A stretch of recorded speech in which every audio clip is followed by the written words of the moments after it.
Welcome to LP news. ప్రస్తుతం ఈ గురుకుల పాఠశాలలో కానీ ఈ ఏదైతే గవర్నమెంట్ పాఠశాలలో కానీ పురుగుల అన్నం అంటే గత ప్రభుత్వంలో కూడా పురుగుల అన్నం వచ్చింది, చనిపోయిన కొన్ని సంఘటనలు కూడా ఉన్నాయి. ఇప్పుడు కూడా అదే పరిస్థితి. అంటే ప్రభుత్వాలు మారినా కానీ అధికారుల తీరైతే మారినట్టు కనబడుతుంది. సో ఇదే ఘటన ఒకటి నిన్ననే ఏదైతే జగిత్యాల జిల్లా మెట్టిపల్లి మండలం పెద్దాపూర్ గురుకుల పాఠశాల ఉందో అక్కడ కిచెన్లో ఎలుకలు చూసుకోవచ్చు. కిచెన్లో ఎలుకలు అయితే గురుకులం వంటగదిలో ఎలుకలు అని చెప్పేసి సాక్షిలో ఒక వార్తా కథనం రావడం జరిగింది. సో దానికి సంబంధించి చదివే ప్రయత్నం కూడా చేద్దాం. గురుకులం వంటగదిలో ఎలుకలు. జగిత్యాల జిల్లా మెట్టిపల్లి మండలం పెద్దాపూర్ గురుకులంలోని కిచెన్ స్టోర్ రూమ్లో పరిశుభ్రత కరువైంది. బుధవారం కిచెన్ శుభ్రపరుస్తుండగా బియ్యం నిల్వల వద్ద ఎలుక పిల్లలు బయటపడ్డాయి. బియ్యం, కూరగాయలు, ఇతర సామాగ్రి నిల్వ ఉంచే విషయంలో నిర్లక్ష్యం చూపుతున్నారు. ఒకే గదిలో వంట సరుకులు, సామాగ్రిని ఇష్టారీతిగా పెడుతున్నారు. దీంతో వంట సామాగ్రి నిల్వ ఉంచిన చోట ఎలుకలు సంచరిస్తున్నాయి. ఇటీవల ఫుడ్ సేఫ్టీ అధికారులు చేసిన తనిఖీల్లో పలు తప్పిదాలు బయటపడ్డాయి. బియ్యం, పప్పు దినుసులు పదార్థాల్లో ఎలుకల వ్యర్థాలు, పురుగులు ఉన్నట్లు గుర్తించారు. భోజనంలో నాణ్యత లేకపోవడం, మెను పాటించడం లేదని విద్యార్థులు చెబుతున్నారు. తాగునీటి కోసం మినరల్ వాటర్ ఉన్నప్పటికీ స్నానం మాత్రం చన్నీటితోనే చేస్తున్నారు. అయితే ఈ ఫోటో చూసుకోవచ్చు మనము, ఎలుకలకు సంబంధించిన ఫోటో. అక్కడ ఏదైతే వంట చేస్తారో వంట గదిలో ఎలుక పిల్లలు అక్కడ వంట గదిలో కూడా రావడం జరిగింది. సో సరసరంగా ఎలుక పిల్లలు వస్తాయి, ఈ అధికారులు పట్టించుకోరు, ఇవన్నీ జరుగుతూ ఉన్నాయి. కానీ ఇన్ని రోజులు జరుగుతున్నా కానీ అంటే ప్రభుత్వాలు మారినా కానీ అధికారుల తీరైతే మారలేదు. అయితే ఇదే రేవంత్ రెడ్డి మనమడు ఇందులో ఒక వారం రోజులు వచ్చి ఉండమని చెప్పండి. అదే కేసీఆర్ మనమని వచ్చి ఉండమని చెప్పుర్రి, ఉంటారా? వాళ్ళు ఉండరు. వాళ్ళు ఏసీలల్లా కార్పొరేట్ స్కూళ్ళల్లా ఉంటారు. కాబట్టి వాళ్ళు రారు. ఈ పిల్లలకు ఏదైనా కానీ అధికారులు పట్టించుకోరు. కనీసం రాజకీయ నాయకులు కూడా స్పందించారు దీని మీద. ఎందుకంటే వాళ్ళ రాజకీయ నాయకులకు ఏదైతే కార్పొరేట్ స్కూళ్ళు, ఏసీ స్కూళ్ళలో చదివించుకుంటారు కనుక ఇటువంటి స్కూల్ అయితే ఇంతకుముందు కూడా రేవంత్ రెడ్డి ఒక మాట చెప్పిండు.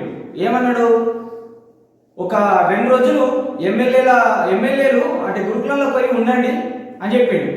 2 రోజులు ఉండు ఏదో కానీ ఒక వారం రోజులు అలా పిల్లల్ని తెచ్చించమని చెప్పండి. అప్పుడు తెలుస్తుంది వాళ్ళకి బాధ. ఇప్పుడు వలస కూలీలు కొంతమంది ఉంటారు, ప్రభుత్వ పాఠశాలలో చదువుకునేటోళ్ళు, గరీబోళ్ళే ఉంటారు చదువుకునేటోళ్ళు.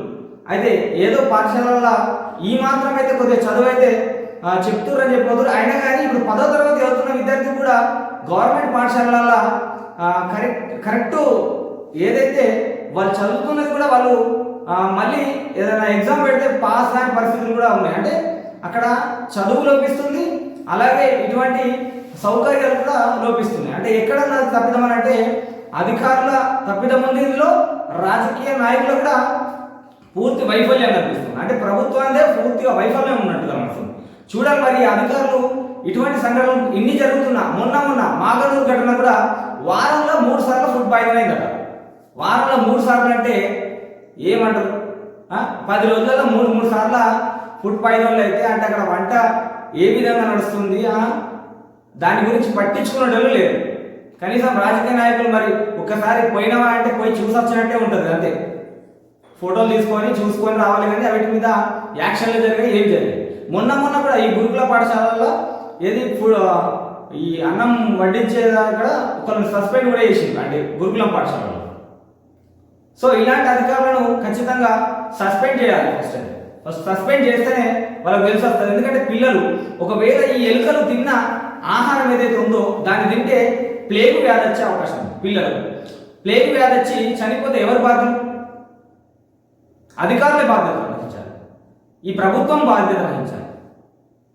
సో ఇలాంటి పునరావృతం కాకుండా చూడాలని చెప్పేసి కోరుతా ఉన్నాము. మేము కూడా రిక్వెస్ట్ చేస్తా ఉన్నాము. ఒకటి రిక్వెస్ట్ కాదు, మేము డిమాండ్ చేస్తా ఉన్నాం. ఏంటంటే ఈ పురుగుల అన్నం ఏ ఒక్క పాఠశాల అనేవి పెట్టుకుని మాకు ఒకరోజు అంటే ఈ యొక్క గవర్నమెంట్ స్కూల్ కానీ గురుకుల పాఠశాలలు కానీ ఏ ఒక్క దగ్గర కూడా మాకు ఆ పురుగులు రాలేవు అనేది ఒక్క స్కూల్ అనేవి పెట్టరు, మేము దాన్ని ఒప్పుకుంటాం.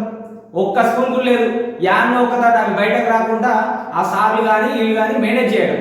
బయటకు అది ఏదో ఇప్పుడు ఈ మార్కులు కట్టిన బయటకు వచ్చింది కాబట్టి ఇంత తెలిసింది, కానీ బయటకు రాని సంఘటనలు ఇంకా చాలానే ఉన్నాయి.